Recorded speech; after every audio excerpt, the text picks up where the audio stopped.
अभी हम एजाजपुर चक हैं और यहाँ की आपको पूरी घटना बताते हैं कि यहाँ पर एक घर था। यहाँ घर दिखाएगा थोड़ा सा। ये घर था और घर में 5 लोग थे उस दिन अवेलेबल। और जिसमें से आया था, उनके घर का सिलेंडर खत्म हो गया था, मतलब गैस खत्म हो गया था। जिसके बाद गैस एजेंसी से सिलेंडर लेकर के भरा हुआ सिलेंडर देने के लिए आए थे। क्या होता है उसके बाद, सिलेंडर में कुछ खराबी थी, मतलब कहीं ना कहीं लीकेज था और एजेंसी वाले की तरफ से आई थी। और उसके बाद यहाँ पर चेक किया गया तो थोड़ा सा लीकेज बताया जा रहा था, लेकिन उसके बावजूद जो यहाँ पे पहुंचाने के लिए आया था उसने माचिस जला दी, जिस कारण से जो यहाँ पहुंचाने आता बोल तो दिखे जो यहाँ पहुंचाने आया था उसने माचिस जला दिया, जिस कारण से बहुत बड़ा धमाका हुआ, सिलेंडर ब्लास्ट किया। और उसके बाद यहाँ पर टोटल 5 लोग उसके चपेट में आ गए। चपेट में आने के बाद 2 लोगों की स्पॉट डेथ हो गई, 2 महिला थी। उसके बाद 2 और 3 लोग हॉस्पिटल में एडमिट थे। जिसके बाद यहाँ पर उसके बीच में यहाँ पर प्रशासन के पास जाते हैं, प्रशासन से बातचीत करते हैं और जो भी होता है कार्रवाई की मांग करते हैं, लेकिन नो कार्रवाई, 0 एक्शन प्रशासन का। उसके बाद फिर ये लोग के पीएमसीएच जाते हैं 3 लोगों को लेकर के, जिसमें से पीएमसीएच वाले क्या करते हैं, गाली देकर के इन लोगों को भगा देते हैं। ये हमारी मेडिकल व्यवस्था। अभी आपको दिखाए प्रशासनिक व्यवस्था और अभी आपको दिखाए हैं हॉस्पिटल की नहीं मेडिकल व्यवस्था। उसके बाद ये लोग प्राइवेट हॉस्पिटल जाते हैं और प्राइवेट हॉस्पिटल में जाने के बाद प्राइवेट हॉस्पिटल में कैसे इलाज करवाते हैं। ये जो ग्रामीण आपको दिख रहे हैं ना, ग्रामीण इधर दिखाएगा थोड़ा भैया, ये सब पूरे ग्रामीण है ना। ये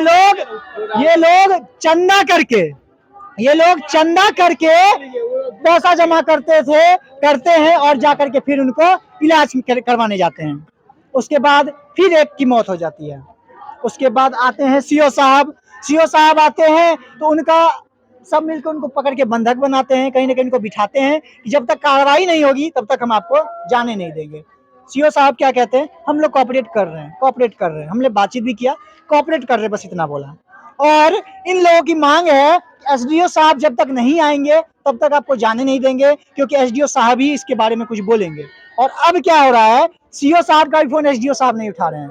आम जनता, ये लोग जो जनता है जो उम्मीद लगाते हैं उनसे, उनका फोन कहाँ से उठाएंगे। और सबसे बड़ी बात और बताता हूँ, ये आपको फिर से आया हूँ कहाँ पे, कानूनी व्यवस्था। और अब क्या होती है, राजनेताओं जो यहाँ के एमएलए हैं, एमपी हैं, वो लोग इनका फोन नहीं उठा रहे हैं, गायब हो चुके हैं, पता नहीं कौन से बिल में घुस गए हैं। सांसद एमएलए जो इलेक्शन का टाइम आता है ना, पैर पे लटक जाएंगे आकर के कि हम आप जो कहिएगा हम वही सुनेंगे। और इन ग्रामीणों का कहना भी है, जब कोई शादी त्योहार होता है, जब कोई विवाह होता है, जब कोई बड़ा कार्यक्रम होता है तो दौड़ते हुए आते हैं। भोज का व्यवस्था होता है तो दौड़ के आते हैं, खाते भी हैं साथ बैठ के। और जब दुख का समय है, जब आज इस पूरे परिवार को इस जो मेन इसका सदस्य होता है, सांसद और एमएलए, जरूरत जब है उनकी, तब वो लोग गायब हो चुके हैं। कहीं ना कहीं ये एक बहुत बड़ा धब्बा है हमारे पॉलिटिक्स पे, हमारे कानूनी व्यवस्था पे, हमारी मेडिकल व्यवस्था पे। देख सकते हैं यहाँ पर अभी भी यहाँ पे जो माहौल है, परिवार को बहुत काफी परिवार के कुछ लोग हैं जो परिवार वाले हैं, काफी रो रहे हैं। इनकी हालत देखिए, मैं दोबारा इनसे अब बात करने की स्थिति में बात नहीं कर पाऊंगा, लेकिन देखिए इनकी स्थिति देखिए, इनकी स्थिति को देखिए। और जो एमएलए साहब है, एमपी साहब है, जरा इनको देख करके और एक बार कम से कम आके विजिट कीजिए। आपसे इनसे कोई उम्मीद नहीं है, लेकिन इनकी जो भी स्थिति है उसके जिम्मेदार कहीं ना कहीं यहाँ की व्यवस्था भी है।